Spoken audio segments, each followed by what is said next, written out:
और दोस्तों कैसे हो यार सारे। मैं आप सभी को वेलकम करता हूँ आप सभी के favourite YouTube channel J R college में, जो कि एक पार्ट है यूट्यूब चैनल जेआर ट्यूटोरियल्स का। दोस्तों मेरा नाम है गौरव मुंद्रा और मैं जो 11th एंड 12th के बच्चे मैं वो सभी को एसपी एंड ओसीएम पढ़ाता हूँ। दोस्तों ये आज 12th एसपी का ये बच्चे जो है अपने 12th वाले आप सभी के लिए ये लेक्चर होगा। और दोस्तों मैं बता दूं फाइनली वो दिन आ चुका है, हमारा 12th का जो एसपी का पोर्शन है आज हम इस लेक्चर के साथ उसको कंप्लीट करने वाले हैं। ये लेसन नंबर 12th का लास्ट लेक्चर है।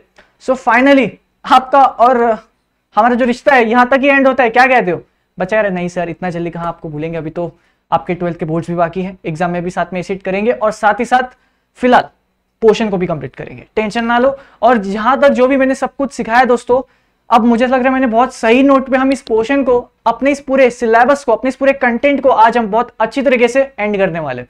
तो दोस्तों अभी भी ज्यादा लेट नहीं हुआ है, अभी भी अपने आप दोस्तों को बता सकते हो कि भाई बोर्ड एग्जाम में अभी टाइम है, थोड़ा सा समय बचा है लेकिन अब भी लेट नहीं हुआ है।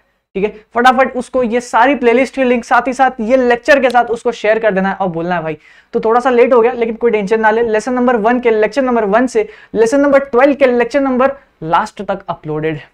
ठीक है, अब आपकी बारी है हमें सबको पहुंचाने के लिए। बाकी यार दोस्तों इस वीडियो को मैं स्टार्ट करने से बताऊं, लेसन नंबर 12 चल रहा है, लेक्चर नंबर 1 ऑलरेडी अपलोड है और आई होप आपको स्टॉक एक्सचेंज क्या होता है इसके बारे में पढ़कर बहुत कुछ मजा आ गया होगा अब तक तो। ठीक है, पक्का वहां से थम्स अप कर दो कैमरा के पीछे, मैं समझ जाऊंगा कि आपको बहुत ज्यादा मजा आ गया। ठीक है, तो बाकी यार दोस्तों देखो यार अभी हम थोड़ी बात करेंगे लेकिन वो जो बातचीत होगी थोड़े लास्ट में करेंगे, सो दैट जो बच्चा इंटरेस्टेड नहीं होगा वो उसको फिर स्किप कर सकेगा। अभी हम फिलहाल इस पोर्शन पे आज के इस लेक्चर में हम क्या करने वाले हम उस पे चलेंगे। ये दोस्तों इस वीडियो में लेक्चर नंबर 1 अगर आपने देखा है तभी आपको यहाँ पे आना है और लेक्चर नंबर 2 तभी आपको समझेगा। बाकी देखो यार आज का topic important terms related to stock exchange. हमने ये समझा स्टॉक एक्सचेंज क्या होता है, लेकिन स्टॉक एक्सचेंज में ना कुछ ऐसे ऐसे शब्दों का इस्तेमाल होता है और अगर ये शब्द आपको समझ में नहीं आएंगे ना तब आप स्टॉक एक्सचेंज पे हो क्या रहा है आपको ये समझ में नहीं आएगा। तो ये कुछ इंपॉर्टेंट डेफिनेशंस या टर्म्स कह लो, ये आपको एक बेयर इंट्रोडक्शन देना चाहता है। आज हम ये करने वाले टोटल 18 इंपॉर्टेंट टर्म्स है जिसके बारे में आज हम सीखेंगे। बिल्कुल टेंशन नहीं, बहुत ईजी है, बिल्कुल टेंशन ना लो। और उसके बाद ये securities and exchange board of India, SEBI इतने टाइम से हम चिल्लाते आ रहे तो फाइनली ये लोग ने उसका भी एक इंट्रोडक्शन दे दिया है और उसमें भी एक इसके फंक्शंस ऑफ सेबी दे दिया जो आज हम करेंगे और उसके बाद हम इस लेसन को, इस लेक्चर को, इस पूरे एसपी को एंड करेंगे। ठीक है, चलो अभी पहला टर्म क्या है? ब्रोकर। यार इतने टाइम से सीखते आ रहे ब्रोकर ब्रोकर, सर आप बोल बोल के थक गए लेकिन ये ब्रोकर है कौन भाई? ऐसा मत बोलना यार, मैंने समझा है। देखो यार दोस्तों इन्वेस्टर जब वो पैसे लगाता है तो वो डिपॉजिटरी पार्टिसिपेंट को ही तो हम ब्रोकर कहते हैं। तो वो डिपॉजिटरीज जो है, डिपॉजिटरी के पास पहुंचने तक जो बीच में मिडिल मैन होता है ना उसे हम कहते हैं ब्रोकर। ब्रोकर क्या करता है? इन्वेस्टर्स के पास रीच आउट करता है, बोलता है अरे सुनना दोस्त तुझे पैसे लगाना शेयर मार्केट में लगाना, स्टॉक मार्केट में लगाना, तुझे पैसे लगाना। तो वो ब्रोकर क्या करता है? मिडिल मैन है, वो इन्वेस्टर्स को अप्रोच करता है, उनको बोलता है कि भाई पैसा लगा पैसा लगा पैसा लगा। कहाँ पैसा लगाना है? डिपॉजिटरी में, स्टॉक एक्सचेंज में पैसा लगाना है। ये बदले में ये ब्रोकर को कुछ मिलता होगा ना यार, फ्री में तो काम नहीं करेगा, ये कुछ मिलता होगा। तो इसको बदले में पता है क्या मिलता है दोस्तों? कमीशन मिलता है, बस सिंपल यही है ब्रोकर। ठीक है, देखो मेंबर ऑफ स्टॉक एक्सचेंज, ये स्टॉक एक्सचेंज का एक सर्टिफाइड मेंबर है। अगर किसी को ब्रोकर बनना है ना, आप में से किसी को ब्रोकर बनना है, अच्छी जॉब है, कर सकते हो, लेकिन ध्यान रखना पड़ता है हर चीजों का। आप क्या करोगे? अपने आप को सेबी के पास, स्टॉक एक्सचेंज के पास जाकर रजिस्टर करवाओगे। अब मैं सेबी स्टॉक एक्सचेंज इसलिए बोल रहा हूं क्योंकि स्टॉक एक्सचेंज का पापा कौन है? सेबी है भाई, सीधी सी बात है, घूम फिर के बाद तो सेबी पे ही आनी है, लेकिन हमें स्टॉक एक्सचेंज लिखना चाहिए। चलो ठीक है, हम स्टॉक एक्सचेंज बोलेंगे। तो स्टॉक एक्सचेंज जब आप बाय एंड सेल करते हो तो बीच में एक मिडिल मैन होता है, उस मिडिल मैन को हम ब्रोकर कहते हैं। समझ में आया? अब ये ब्रोकर क्लाइंट के बिहाफ में भी काम करता है कभी कभार, अगर क्लाइंट उसको कमांड देता है तो। ठीक है, चलो सेकंड, फर्स्ट पॉइंट हो गया। अब अपन क्या करेंगे ना, जैसे जैसे दोस्तों अपना होते जाएगा एक एक पॉइंट, हम उसको यहाँ पे ऐसे टिक मारते जाएंगे। जॉबर, जॉबर क्या होता है यार?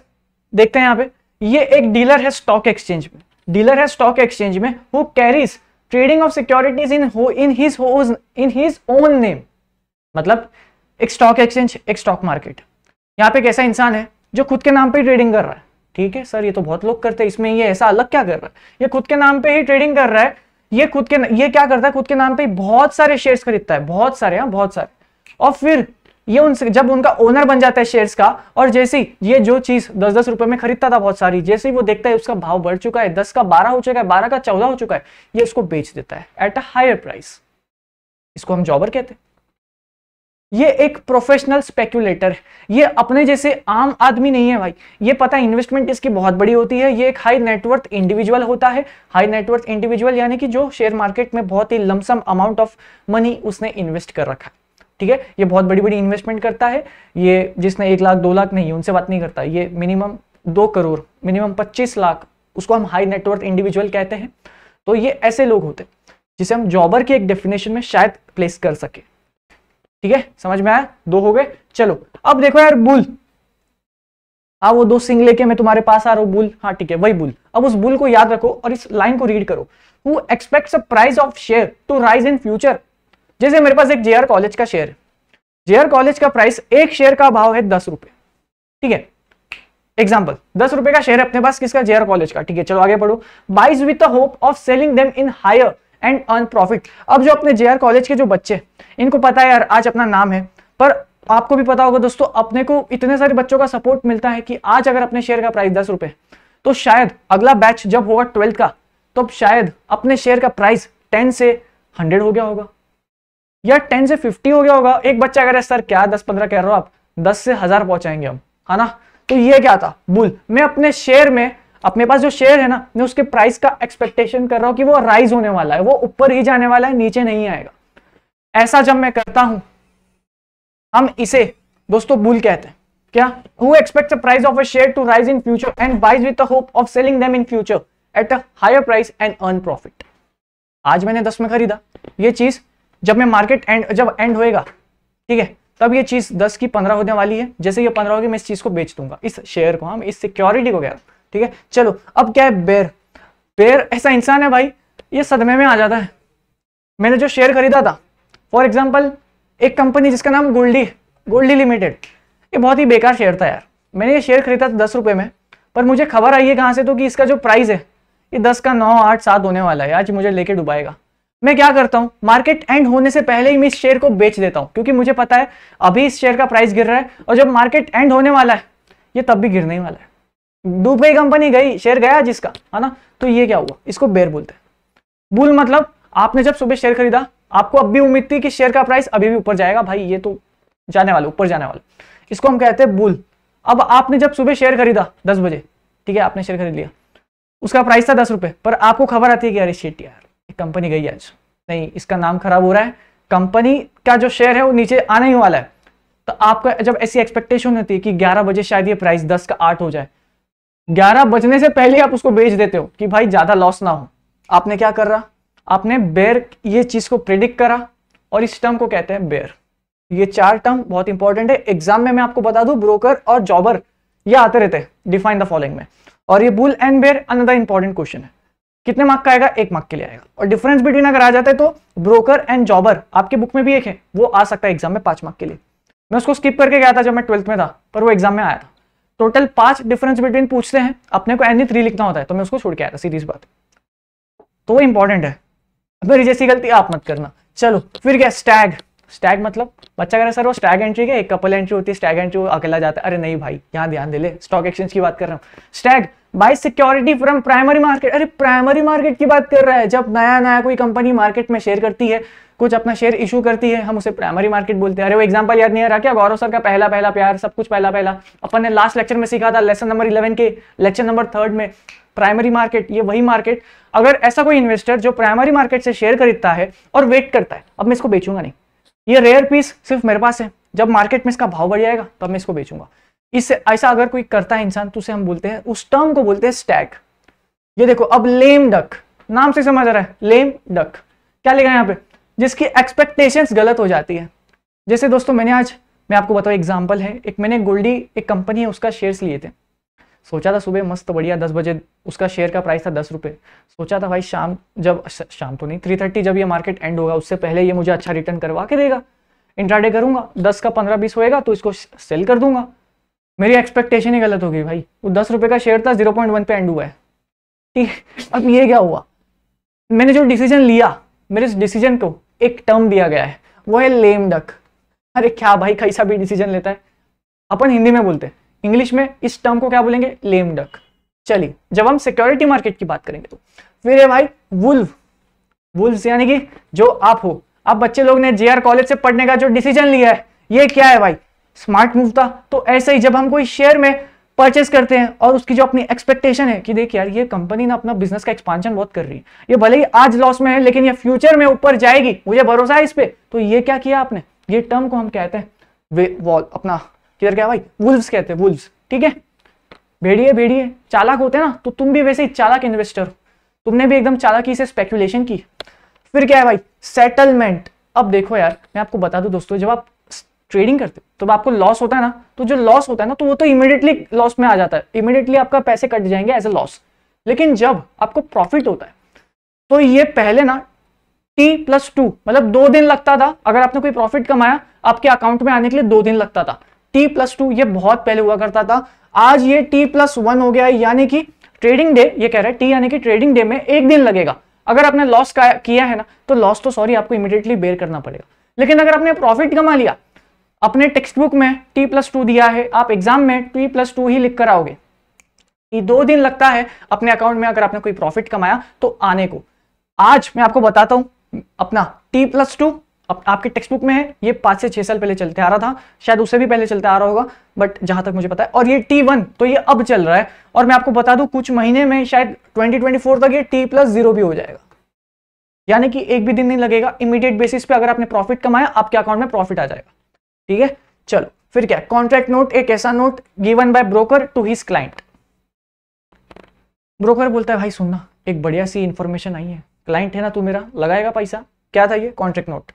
फिर क्या है, ट्रेडिंग रिंग। ट्रेडिंग रिंग मैं आपको बता दूं दोस्तों, सेबी स्टॉक एक्सचेंज आने से पहले एक कमरा हुआ करता था, यहाँ पे शेयर है मेरे हाथ में, बीडिंग लगाओ, ऑक्शन कराऊंगा मैं शेयर का, जो ज्यादा बीडिंग करेगा मैं ये शेयर उसको दे दूंगा। 1991 से पहले ऐसी ट्रेडिंग हुआ करती थी, लेकिन हर्षद मेहता का स्कैम और उसके बाद जब सेबी का आना हुआ तो सब कुछ डिजिटलाइजेशन के थ्रू ऑनलाइन होने लग गया, stock market, stock exchange build हो गई। अब ये जो स्टॉक एक्सचेंज थी इस पे अब कोई ऑक्शन या ऐसा कोई सिस्टम नहीं होता, तो ये ट्रेडिंग रिंग का ये जो कंसेप्ट है आज हमें देखने को नहीं मिलता है। चलिए, इनसाइडर ट्रेडिंग। इनसाइडर ट्रेडिंग में आपको बता दूं दोस्तों, एक कंपनी का जो शेयर का जो प्राइस आप जब देखते हो, ये इतना फ्लक्चुएट जो होता है, ये कंपनी का बिजनेस के ऊपर डिपेंड करता है, कंपनी का डिसीजन मेकिंग के ऊपर डिपेंड करता है। और कंपनी का डिसीजन मेकर कौन होता है, 12th का आखिरी लेक्चर है, आई होप आपको पता है कौन होता है, KMP। KMP में कौन कौन आता है, बोर्ड ऑफ डायरेक्टर्स, कंपनी का CEO, कंपनी का CFO, कंपनी का कंपनी सेक्रेटरी, और अगर कोई इंसान जिसको मैनेजर की पोजीशन पे दिया है तो, और मैनेजर मतलब कोई पर्टिकुलर डिपार्टमेंट का नहीं, पूरे कंपनी का मैनेजर बनाया उसको। ठीक है, ये 5 लोग KMP के डेफिनेशन में आते हैं, और ये 5 लोगों के पास ही दोस्तों कंपनी की कुछ कॉन्फिडेंशियल इंफॉर्मेशन होती है, और इस कॉन्फिडेंशियल इंफॉर्मेशन जिसे अनपब्लिश्ड प्राइस सेंसिटिव इंफॉर्मेशन कहते हैं, UPSI, ये इंफॉर्मेशन अगर मार्केट में रिलीज होती है हम इसे, और ये इंफॉर्मेशन रिलीज होने पर कोई पर्सन इस इंफॉर्मेशन के बेसिस पे ट्रेडिंग करता है, उसे हम इनसाइडर ट्रेडिंग करते हैं। जैसे दोस्तों आपको भी पता होगा मैं बहुत जल्द कंपनी सेक्रेटरी बनने वाला हूं, तो समझो फॉर एग्जांपल मेरे को एक बहुत बड़ी कंपनी सेक्रेटरी बनने का, कि बहुत बड़ी कंपनी का ऑफर आता है, मैं उनका कंपनी सेक्रेटरी बन गया। आज उस कंपनी में जब मैं CS बनता हूं तो मेरे पास उनके बिजनेस डिसीजंस, फ्यूचर बिजनेस के प्लान सब कुछ मुझे पता होंगे। ठीक है, मैंने उनके कंपनी के दोस्त, उनके जो शेयर्स थे ना, अपने दोस्त को बोला सुन मैं ये कंपनी में काम करता हूँ, इनके शेयर्स खरीद, ये अभी लॉस में है बट फ्यूचर में बहुत ऊपर जाने वाला है, तो किसको बोलना मत, ये टिप तेरे को मेरे थ्रू मिली है। अब उसने शेयर खरीद लिए, ये क्या करवाया मैंने उससे, इनसाइडर ट्रेडिंग। मैंने उससे इतनी गारंटी से क्यों बात करी, क्योंकि मेरे पास अनपब्लिश्ड प्राइस सेंसिटिव इंफॉर्मेशन थी। ठीक है, और इनसाइडर ट्रेडिंग ये सब एक कंपनी सेक्रेटरी को मैनेज करना पड़ता है कि भाई कंपनी में इनसाइडर ट्रेडिंग हो रही है या नहीं, और अगर कंपनी सेक्रेटरी मैनेज नहीं कर पाता तो मिनिमम 10 लाख, मैक्सिमम की कोई लिमिट नहीं है, लेकिन 10 लाख से 25 करोड़ या फिर जितना आपने प्रॉफिट कमाया उसका 3 times, whichever is higher, ये पेनल्टी होती है अगर किसी ने अनपब्लिश्ड प्राइस सेंसिटिव इंफॉर्मेशन पे ट्रेडिंग करी तो। चलो अब क्या है, डे ट्रेडिंग। आसान, अब तो कुछ बचा नहीं ज्यादा। ये देखिए, trading before closing of a market day, 3:30 से पहले आपने अपने शेयर्स बेच दिए, क्या बोलेंगे उसको भाई, डे ट्रेडिंग। फिर क्या है, सेंसेक्स। ये देखो दोस्तों, सेंसेक्स और निफ्टी राइमिंग वर्ड के लो, निफ्टी 50 पे 50 लार्जेस्ट कंपनीज के शेयर लिस्टेड है। सेंसेक्स पे 30 लार्जेस्ट कंपनी के, जो जितने भी 30 लार्जेस्ट, अब ये जो 30 लार्जेस्ट होती है ना, एक एक डिफरेंट सेक्टर से होती है, ऑटोमोबाइल सेक्टर, सिनेमा की सेक्टर कोई, ठीक है, कोई अपना फार्मास्यूटिकल सेक्टर से आ गई है, यहां से हर एक कंपनी अपना, हर एक इंडस्ट्री के बेस्ट फील्ड की जो कंपनी जिसका हाईएस्ट मार्केट कैपिटलाइजेशन होता है, उनका ही शेयर यहाँ पे दिखता है। सेंसेक्स, जैसे ऑटोमोबाइल इंडस्ट्री में बहुत सारी इंडस्ट्रीज है, आई मीन बहुत सारी कंपनीज है, बट सारी कंपनीज का जो शेयर्स है ना सेंसेक्स और निफ्टी पे लिस्ट नहीं होता।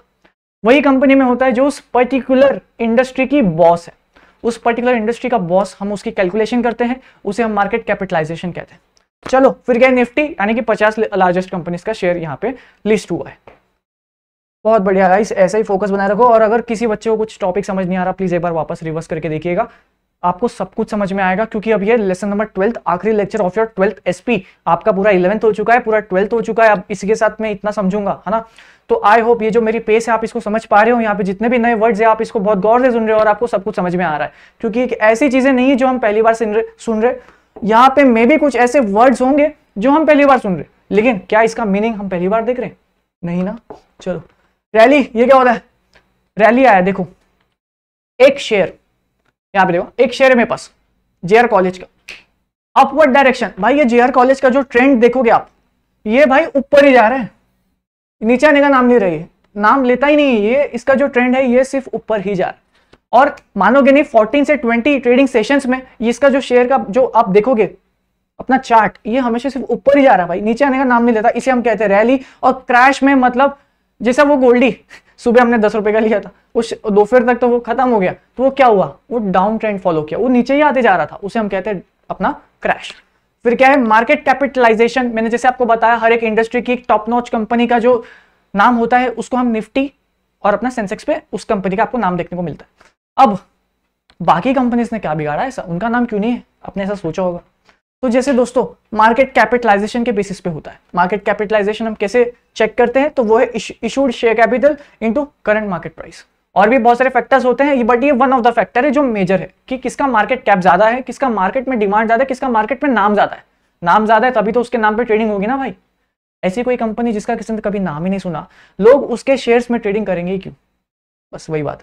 फिर क्या, स्टॉप लॉस। आप इंस्ट्रक्शन दे देते हो, एक इन्वेस्टर अपने इंस्ट्रक्शन देता है किसको, ब्रोकर को, कि भाई सुन मेरे पास ये शेयर है, मैंने इस शेयर में पूरे 12 लाख रुपए इन्वेस्ट करा है, लेकिन ये 12 लाख कभी 10 लाख पहुंच जाता है ना, मेरे को इससे ज्यादा लॉस नहीं चाहिए, 2 लाख का लॉस मैं बेयर कर लूंगा, लेकिन जैसे ही ये 12 का 10 हो गया ना तो स्टॉप लॉस लगा देना, निकाल लेना सारे पैसे, स्टॉप लॉस। ठीक है, तो चलो भाई इसी के साथ सारे इंपॉर्टेंट टर्म्स एंड डेफिनेशंस यहाँ पे हमने कवर अप किए। अब लास्ट टॉपिक आपके पूरे 12th एसपी के सबसे एकदम लास्ट टॉपिक नहीं बोल देगा, वो लास्ट टॉपिक आ चुका है आप सभी के लिए।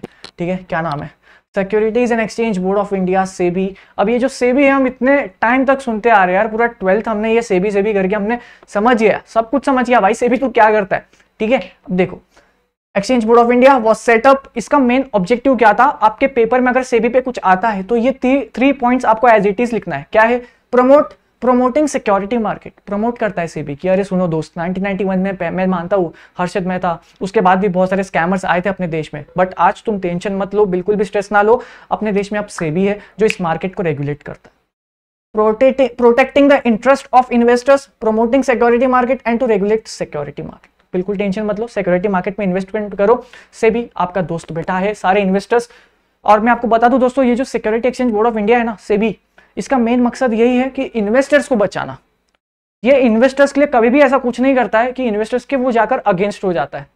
ठीक है, तो सेबी हमेशा इन्वेस्टर्स का ही साथ दिया है, ये हिस्ट्री रही है, और ये इन्वेस्टर्स को प्रोटेक्ट करने के लिए ही बनाया है, तो उनका साथ तो देगा ही ना।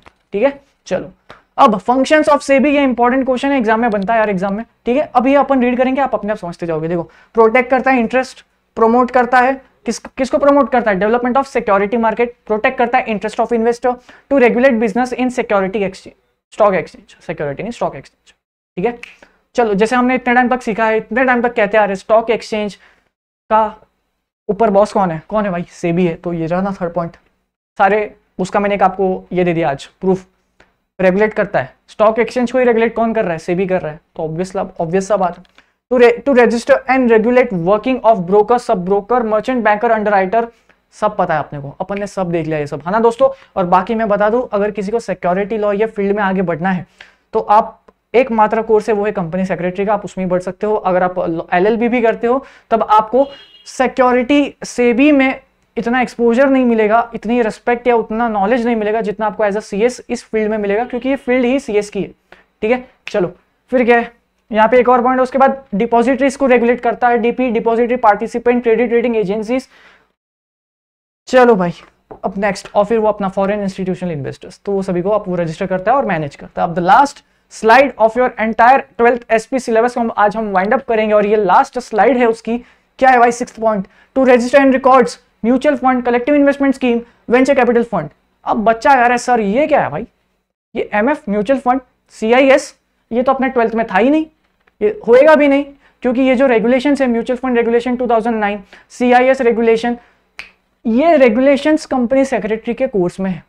अगर आपको करना है तो आप कर सकते हो। ये वही एसपी का मेन पर्पज ही है ना, कि आपको एक डिफरेंट फील्ड खोल कर दे कि apart from different things, CS भी एक फील्ड है, कंपनी को मैनेज करना एक बहुत बड़ा टास्क है। तो ये सब्जेक्ट ही उसके लिए आया था, तो ये उसका एक इंट्रोडक्शन के साथ आपको वहां पे छोड़ देता है। तो promote and regulate self regulatory organisation, वही। अब ये जो है ना दोस्तों म्यूचुअल फंड्स, आप ब्रेक में ऐड देखते होंगे, आप मैं क्या बोल रहा हूँ, आप एडवर्टाइजमेंट देखते होंगे, जब आप टीवी वगैरह कुछ देखते होंगे तो उसमें एक म्यूचुअल फंड का ऐड आता होगा। तो ये वही म्यूचुअल फंड रेगुलेशन यहाँ पे ही लगता है। म्यूचुअल फंड रेगुलेशन में एक रेगुलेशन है जिसमें लिखा गया है कि जब आप म्यूचुअल फंड की एडवर्टाइजमेंट करोगे तो उस एडवर्टाइजमेंट में आपको क्या करना है। टोटल 10 इंस्ट्रक्शंस दिए गए हैं, वो 10 इंस्ट्रक्शंस को फॉलो करना पड़ता है। जब वो ऐड आती है म्यूचुअल फंड की, तब आप सुनते हो गया यार वो कि आप म्यूचुअल फंड में पैसा लगाना बहुत रिस्की है, सोच समझ के पैसे लगाइएगा। ये जो एक गाइडलाइंस दी है, ये अपना सेबी म्यूचुअल फंड रेगुलेशंस में लिखी हुई है, जो वही गाइडलाइंस को वहां पे रीड करते हैं। ठीक है, तो मैं कनेक्टिविटी करा रहा था एक लॉ की, और इस लॉ से इसका इंपैक्ट क्या होता है। सोचो ना, इतना बड़ा इंपैक्ट एक टीवी के एडवर्टाइजमेंट में उस लॉ को रीड किया जा रहा है। ठीक है, जो कि इंपॉर्टेंट है, मैंडेटरी है। To prohibit insider trading, insider trading हमें आता है, तो उसको रोकने के लिए सेबी है। To promote investor education and protection fund, मैं आपको बता दूं, अगर कोई कंपनी पकड़ी जाती है कुछ फ्रॉड करते हुए, तो सेबी उसको बहुत हैवी पेनल्टी चार्ज करती है। अब वो जो पैसा आता है, सेबी के ऑफिसर अपने जेब में लेके घर नहीं जाते, वो जो पैसा है पता है किस में जाता है? इन्वेस्टर को एजुकेशन देने के लिए, उनकी प्रोटेक्शन के लिए, investor education and protection fund. तो प्रोहिबिट फ्रॉड, फ्रॉड को बचाए, और अनफेयर ट्रेडिंग, यानी कि वही किसी के साथ कोई गलत ट्रेडिंग ना हो। लोग ऐसा ना समझे कि अगर तुमको सिक्योरिटी मार्केट में ट्रेड करना है तो आ जाइए शेयर खरीद में, नकली का पेपर बांट के उसको दिखा दिया। नहीं भाई, आज जितने भी ट्रेडिंग होती है सब स्टॉक एक्सचेंज, स्टॉक मार्केट पे होती है। ठीक है, तो चलो यार दोस्तों, इसी के साथ अपना सारा का सारा 12th एसपी का पोर्शन यहाँ पे एंड होता है इस लेक्चर के साथ। एंड आई होप मैं आपके सारे उम्मीदों पर खड़ा उतरा।